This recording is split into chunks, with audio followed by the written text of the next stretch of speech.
अज अगर तुसी विश्वास के नाल मालिक की रहमत नूं नाल लैके चलते हो तो फिर तुसी हर जगह उहदी रहमत नूं महसूस भी करोगे और अपने जीवन च बदलाव भी देखोगे। पर शर्त यही है कि दुखों वाल ध्यान जाना नहीं चाहिए। पर जे इंसान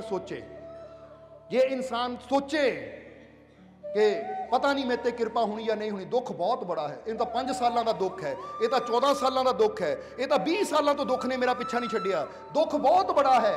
तो हुण जरा याद रखो, जदों असीं कहंदे दुख 20 सालों का है, 5 सालों का है, 6 महीनों का है या जिन्नी भी देर का है, जदों असीं कहंदे बहुत बड़ा है तो असीं किहनूं बड़ा बनाया? दुख नूं।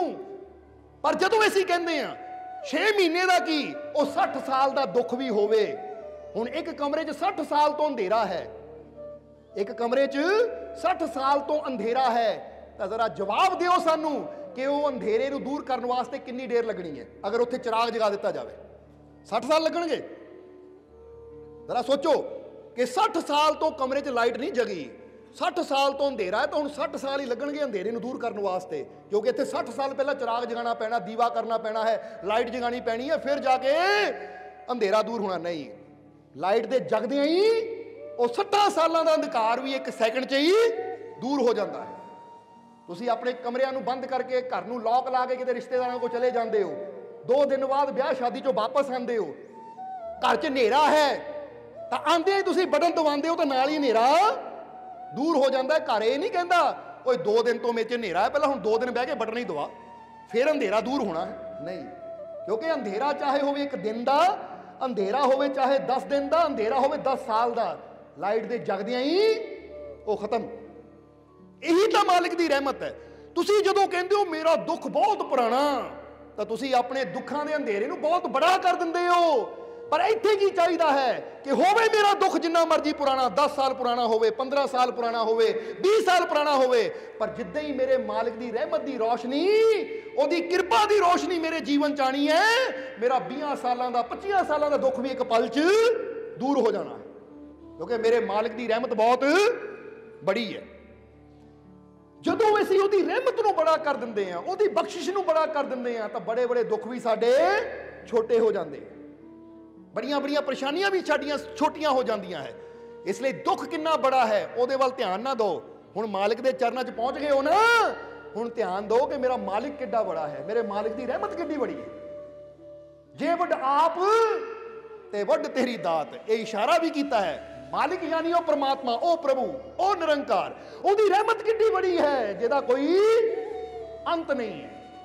ओदी रहमत वाल ध्यान देवांगे तो साडे कई कई महीनों के कई सालों के दुख भी कुछ पलों च कुछ दिनों च ही दूर हो जाएंगे। ये विश्वास है, क्योंकि तुसी विश्वास नूं अपने नाल लैके चलना है, यकीन नूं अपने नाल लैके चलना है। ये नहीं देखना डॉक्टर की कहते हैं, रिपोर्टां की कहंदियां है, ये नहीं देखना कि दुनिया की कहती है, आंडी गुआंढी की कहते हैं।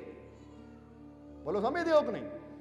क्योंकि इंसान डॉक्टरों दी गल्लां च आके कि तेरी रिपोर्ट बड़ी खतरनाक है, बीमारी बड़ी खतरनाक है, इंसान अपने अंदर वो नैगेटिव सोच ले आता है। हालांकि इतिहास में इदां दी बहुत घटना है कि जिथे डॉक्टर जवाब दे चुके सी, विश्वास की शक्ति ना, वो मालिक की रहमत नाल वो भी ठीक हो गए। ये समझ लेना सारिਆਂ ने, क्योंकि सब तो बड़ी ताकत किथे बैठी है तुहाडे अंदर। इसलिए आ जिन्नियां मशीनां बनियां, जिन्ने कंप्यूटर बने हैं, ये किहने बनाए? इंसान ने बनाए है ना। और इंसान नूं शक्ति देने वाला कौन है? परमात्मा। तो जरा सोचो, ये कंप्यूटर, ये मशीनां इंसान तो बड़ियां नहीं हो सकदियां, तो जे इंसान तो बड़ियां नहीं हो सकदियां तो परमात्मा की रहमत तो बड़ियां कित्थों हो जाणगियां? जिड्डी बड़ी मर्जी मशीन होवे, जिड्डा मर्जी बड़ा शक्तिशाली कंप्यूटर होवे, पर इंसान के दिमाग तो छोटा ही रहना है, क्योंकि बनिया तो इंसान की नॉलेज तो ही है, समझ तो ही बनिया है ना। तो इंसान नूं बनाने वाला कौन है? वो परम शक्तिशाली परमात्मा, वो प्रभु, यानी सब तो बड़ा तो ही है। इसलिए सबसे बड़े प्रभु ते यकीन रखांगे, उन पे भरोसा रखांगे, तो फिर मशीनां की कहंदियां है, संसार की कहंदा है, ओदी चिंता सानू रह ही नहीं जाएगी, क्योंकि फिर सानू विश्वास होएगा कि जे मेरा मालिक मेरे नाल है, मेरे मालिक की रहमत मेरे नाल है, तो असंभव भी संभव हो सकता है। ये यकीन चाहिए है अंदर। इसलिए कहते हैं सत्य ज्ञान है औषधि, सतगुर देही बताए, औषधि खाए पथ रहे ताकि वेदन जाए। कि सत ज्ञान ये औषधि है, ये वो दवाई है, विश्वास की दवाई, अपने अंदर मालिक के उपर भरोसे की दवाई वो है कि अगर इंसान इनू चख लवे का मतलब हुण मेरे अंदर विश्वास आ गया, मेरे अंदर यकीन आ गया, मैनू अपनी मालिक की रहमत ते पूरा विश्वास है, मैनू अपने मालिक की रहमत ते पूरा यकीन है। हुण जेदे अंदर रोम रोम चो विश्वास और यकीन आ गया, फिर की हुंदा है? फिर ओदी सारी वेदना, सारी पीड़ा, सारी नेगेटिविटी, सारियां चिंतावां दूर होनियां शुरू हो जांदियां है। इसलिए अज तुरना है इत्थों की लैके, अपने मालिक के विश्वास नूं लैके, अपने मालिक की रहमत नूं लैके कि मेरा हर उठण वाला कदम मेरे मालिक के सहारे नाल उठेगा।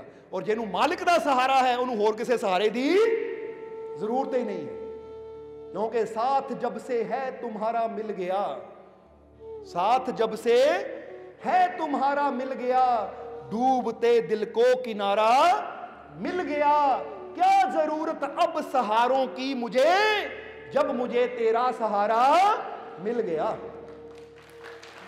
जो मैनू तेरा साथ मिल गया, तेरा सहारा मिल गया, तो हुण मैनू होर सहारियां की जरूरत नहीं है, क्योंकि सब तो बड़ा था तू है, तेरा सहारा है। इसलिए औषध खाए पथ रहे ताकि वेद ना जाए। औषधि जिहड़ा चखेगा और पथ ते चलेगा, पथ यानी मार्ग ते चलेगा, ये विश्वास का मार्ग है, ये भरोसे का मार्ग है, ये मालिक की रहमत का मार्ग है, ये मालिक के शब्द का मार्ग है। जिहड़ा इस मार्ग ते विश्वास नाल तुरेगा, ਉਹਦੇ जीवन की वेदना, ਉਹਦੇ जीवन की पीड़ा, ਉਹਦੇ जीवन ਦੀਆਂ तकलीफां, चाहे रूहानियत दियां हैं चाहे दुनियावी है, वो सारियां दूर होंदियां चलियां जाणगियां, चाहे शरीरिक है, चाहे मानसिक है, चाहे आत्मिक है। क्योंकि त्रिविधि कहते, त्रिविधि यानी 3 प्रकार की पीड़ा होंदी है, शरीरिक, मानसिक और आत्मिक। शरीरिक पीड़ा कष्ट यानी कोई दुख आ गया, मानसिक पीड़ा चिंता, और आत्मिक पीड़ा कि मेरी आत्मा प्रभु ਨੂੰ पाना चाहती है, कई सालों तो, कई जन्मों तो, बहुत जन्म बिछड़े थे माधो, ये कई जन्मों तो बिछड़ी हुई है, हुण कुछ ऐसा कर दे ये जन्म तुम्हारे लेखे। ये आत्मा की पीड़ा मुक जाती है। यही आत्मा की पीड़ा की गल इत्थे श्री गुरु रविदास जी कर रहे हैं कि बहुत जन्म हो गए बिछड़ी नूं, कई बार तू शरीर धारण किया तो कई बार ये शरीर छड्डिया, पर तेरी आत्मा तड़फ रही है अपने माधो, अपने प्रभु नूं पाण वास्ते, अपने मालिक नूं पाण वास्ते। तेरी आत्मा व्याकुल है। इस जन्म च कुछ ऐसा कर कि ये तेरा जन्म ओदे लेखे लग जाए, इस जन्म च ओदे नाल मेल हो जाए, क्योंकि जे इस जन्म च मेल ना कीता तो अब के बिछड़त मिलन दुहेला। बोलो समझते हो कि नहीं? फिर कहते हैं कि हुण जे मेल ना होया तो फिर बहुत मुश्किल हो जाएगा। इसलिए ऐ प्यारिया, जे हुण मौका मिलिया है, समझ मिली है, तो उस मार्ग ते चल, उस पथ ते चल, जिस पथ ते चल के तेरे जीवन च आनंद आवे, तेरे जीवन च शांति आवे, तेरे जीवन च खुशियां आण, तेनू अपने मालिक की रहमत बख्शिश कृपा मिले। और उसी मार्ग ते असीं तुहानू तोरना चाहते हैं ताकि तुहाडे जीवन च आनंद आवे, क्योंकि जिंदगी तुहानू आनंद लैण वास्ते मिली है, ये जीवन तुहानू खुशियां लैण वास्ते मिलिया है। पर इंसान ये जीवन दे विच छुपे हुए आनंद नू समझ नहीं पाता और इंसान अपनी जिंदगी दुखों च ही गुजार दिंदा है। परमात्मा ने तो सानू जीवन दिता कि असीं जीवन च आनंद लईए, खुशी प्यार दे नाल जीवन जीए, पर इंसान अपने अंदर नैगेटिविटी इन्नी भर लैंदा, अपनी सोच नू इन्ना बुरा कर लैंदा है कि इंसान माड़ी माड़ी बीमारी नू, माड़ी माड़ी गल नू लैके इन्नी चिंता करता है कि इंसान दा जीवन तकलीफां दुखां नाल ही भर जाता है। इसलिए समझना सारिਆਂ ने कि जे असीं चाहते हैं कि साडा जीवन आनंद नाल भरपूर होवे, साडे जीवन च खुशियां आण, तो अज तो ये औषधि नू असीं चखना भी है और इस पथ ते असीं चलना भी है। पता लग गया ना किहड़ा पथ है, वो किहड़ी औषधि है? अपने मालिक के विश्वास की, अपने मालिक के शब्द की, अपने मालिक नाल जुड़िए, दिलों जुड़िए, विश्वास नाल जुड़िए, तो फिर साडे जीवन खुशियां भी जरूर आणगियां, सानू कामयाबी सफलता भी जरूर मिलेगी, फिर जीवन च कोई कमी नहीं रहेगी, फिर जीवन च कोई तोट नहीं रहेगी, फिर जीवन च कोई घाट नहीं रहेगी। इसलिए अज तो अपने दुखों वाल ध्यान देना बंद कर दो। हुण आखिरले वचनां च कहांगे क्योंकि समा काफ़ी हो गया। की कहना है हुण? अपने आप नूं यह संदेश देना कि अज तो मैं दुखों वाल ध्यान देना बंद कर दिता, अज तो मैं दुखों की गल करनी बंद कर दी कि दुख होवे भी तो उसकी तां भी गल नहीं करनी, हाँ डॉक्टर को जाके माड़ा मोटा दसना तो दस सकते हो, क्योंकि फर्ज करो टैंपरेचर डॉक्टर को जाके दसना ही है, उत्थे जाके कहूँगे नहीं जी मैं ठीक हाँ, फिर डॉक्टर ने कहना मेरे को की करना है। सो डॉक्टर को जाके दसो मैनू आ तकलीफ है, उतों दवाई ले लो, पर जिद्दां ही बाहर निकले और चर्चा करनी बंद, घर आके चर्चा नहीं करनी, आंडियां गुआंढियां नाल अपने दुखों की गल नहीं करनी, अपने परिवार के मैंबरों नाल अपनी पीड़ा की गल नहीं करनी। बोलो समझते हो अपने, क्योंकि ठीक है पीड़ा है, हुण गल्लां करन दे नालों पीड़ा ठीक तो होनी नहीं। फर्ज करो बंदा कहता है मैं अपनी पीड़ा अपने गुआंढी नूं दस रहा हाँ, पर हुण गुआंढी की करेगा, सुनेगा ही, ਉਹਦਾ हल करेगा कोई? जे गुआंढी हल कर सकता तो फिर डॉक्टर को जाने की लोड़ है, फिर तो गुआंढी को चले जाते पहले। हुण आंडियां गुआंढियां नाल गल्लां करके साडा दुख तो दूर होना नहीं, पर ਉਹਦੀ चर्चा कर करके ਅਸੀਂ नैगेटिविटी ਨੂੰ ਜ਼ਿਆਦਾ ਵਧਾ ਲੈਂਦੇ, ਆਪਣੇ ਮਨ ਨੂੰ ਦੁੱਖਾਂ ਵੱਲ ਲਾ ਲੈਂਦੇ ਆ। ਔਰ ਜਿੱਦਾਂ ਅਸੀਂ ਦੱਸਿਆ ਕਿ ਮਨ ਜਿੱਧਰ ਲੱਗੇਗਾ ਉਹੀ ਚੀਜ਼ ਤੁਹਾਡੇ ਜੀਵਨ 'ਚ ਆਣੀ ਸ਼ੁਰੂ ਹੋ ਜਾਣੀ ਹੈ। ਇਸ ਲਈ ਫਿਰ ਕਵਾਂਗੇ ਦੁੱਖ ਯਾਨੀ ਕਚਰਾ, ਜੇ ਦੁੱਖਾਂ ਦਾ ਕਚਰਾ ਹਰ ਵੇਲੇ ਤੁਹਾਡੇ ਦਿਮਾਗ 'ਚ ਰਹੇਗਾ ਤਾਂ ਕੁਦਰਤ ਨੇ ਹੋਰ ਦੁੱਖ ਭੇਜਣੇ ਆ, ਕਿਉਂਕਿ ਜਿੱਥੇ ਕਚਰਾ ਹੋਏਗਾ ਉੱਥੇ ਹੋਰ ਕਚਰਾ ਹੀ ਆਣਾ ਹੈ। ਤੇ ਜੀ ਯਕੀਨ ਦੇ ਵਿਸ਼ਵਾਸ ਦੇ ਫੁੱਲ ਰਹਿਣਗੇ ਸਾਡੇ ਜੀਵਨ 'ਚ ਤਾਂ ਫਿਰ ਕੁਦਰਤ ਨੇ ਹੋਰ ਖੁਸ਼ੀਆਂ ਪੇਣੀਆਂ, ਕਹਿਣਾ ਇਹ ਫੁੱਲਦਾਨ 'ਚ ਫੁੱਲ ਹੀ ਰੱਖੇ ਜਾਂਦੇ, ਇਹਨੂੰ ਹੋਰ ਫੁੱਲ ਦਿਓ। ਇਸ ਲਈ ਜਿਹੜਾ ਬੰਦਾ ਖੁਸ਼ ਹੁੰਦਾ ਹੈ ਉਹਦੇ ਜੀਵਨ 'ਚ ਖੁਸ਼ੀਆਂ ਆਉਂਦੀਆਂ ਚਲੀਆਂ ਜਾਂਦੀਆਂ ਹੈ, ਜਿਹੜਾ ਬੰਦਾ ਦੁਖੀ ਹੁੰਦਾ ਹੈ ਉਹਦੇ ਜੀਵਨ 'ਚ ਹੋਰ ਜ਼ਿਆਦਾ ਦੁੱਖ ਆਉਂਦੇ ਚਲੇ ਜਾਂਦੇ ਆ। ਤਾਂ ਹੀ ਬੰਦਾ ਕਹਿੰਦਾ ਇੱਕ ਦੁੱਖ ਮੁੱਕਦਾ ਦੂਜਾ ਆ ਜਾਂਦਾ, ਦੂਜਾ ਮੁੱਕਦਾ ਤੀਜਾ ਆ ਜਾਂਦਾ, ਮੇਰੇ ਜੀਵਨ 'ਚ ਦੁੱਖ ਹੀ ਦੁੱਖ ਹੈ। जरा हुण सोचना समझना इसनूं, जे ਉਹਦੇ ਜੀਵਨ 'ਚ ਦੁੱਖ ਹੀ ਦੁੱਖ ਹੈ ਤੇ ਇਹਦਾ ਮਤਲਬ ਉਹਦਾ ਮਾइंड ਦੁੱਖਾਂ ਤੇ ਸੈੱਟ ਹੋ ਚੁੱਕਾ ਹੈ, ਉਹਦਾ ਧਿਆਨ ਦੁੱਖਾਂ ਵੱਲ ਜ਼ਿਆਦਾ ਹੈ। ਔਰ ਜਿੱਧਰ ਧਿਆਨ ਹੈ ਉਹੀ ਚੀਜ਼ ਸਾਡੇ ਜੀਵਨ 'ਚ ਵਧਣੀ ਹੈ, ਉਹੀ ਚੀਜ਼ ਸਾਡੇ ਜੀਵਨ ਦੀ ਤਰਫ ਆਣੀ ਹੈ। ਇਹ ਦੁਬਾਰਾ ਰਿਪੀਟ ਕਿਉਂ ਕਰ ਰਹੇ ਹਾਂ? ਕਿਉਂਕਿ ਸਤਸੰਗ ਦੀ ਸਮਾਪਤੀ ਤੋਂ ਪਹਿਲਾਂ ਅਸੀਂ ਚਾਹੁੰਦੇ ਹਾਂ ਕਿ ਤੁਸੀਂ ਇਹ ਗੱਲ ਨੂੰ ਪੂਰੀ ਤਰ੍ਹਾਂ ਸਮਝ ਲਓ ਕਿ ਜੇ ਅਸੀਂ ਖੁਸ਼ੀ ਚਾਹੁੰਦੇ ਹਾਂ ਤਾਂ ਹੀ ਅਸੀਂ ਸਤਸੰਗ ਤੋਂ ਪਹਿਲਾਂ ਕਹੀਦਾ ਮੁਸਕਰਾਓ, ਹੱਸੋ। ਇਹਦਾ ਕਾਰਨ ਹੈ ਕਿ ਜਦੋਂ ਤੁਸੀਂ ਸਮਾਈਲ ਕਰਨੀ ਸ਼ੁਰੂ ਕਰ ਦਿੰਦੇ ਆ ਤਾਂ ਤੁਹਾਡਾ ਬ੍ਰੇਨ ਖੁਸ਼ੀ ਦੀਆਂ ਤਰੰਗਾਂ ਛੱਡਣੀਆਂ ਸ਼ੁਰੂ ਹੋ ਜਾਂਦੀਆਂ ਹੈ, ਫਿਰ ਚਾਰੋਂ ਪਾਸੇ ਖੁਸ਼ੀਆਂ ਦੀ એનર્ਜੀ ਤੁਹਾਡੇ ਵੱਲ ਆਣੀ ਸ਼ੁਰੂ ਹੋ ਜਾਂਦੀ ਹੈ।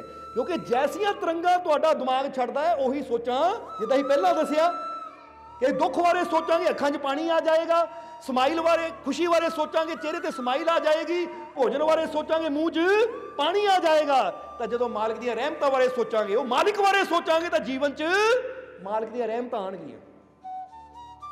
ਕਿਉਂਕਿ ਜੋ ਸਾਡੇ ਦਿਮਾਗ 'ਚੋਂ ਸੋਚ ਨਿਕਲਣੀ ਹੈ ਸਾਡੇ ਸਰੀਰ ਨੇ ਉੱਦਾਂ ਦਾ ਚੁੰਬਕ ਬਣ ਕੇ ਉਹਨੂੰ ਆਪਣੇ ਵੱਲ ਖਿੱਚਣਾ ਸ਼ੁਰੂ ਕਰ ਦੇਣਾ ਹੈ। ਇਸ ਲਈ ਤੁਸੀਂ ਕੀ ਚਾਹੁੰਦੇ ਹੋ, ਖੁਸ਼ੀਆਂ ਦੇ ਚੁੰਬਕ ਬਣਨਾ ਜਾਂ ਦੁੱਖਾਂ ਦੇ ਚੁੰਬਕ ਬਣਨਾ?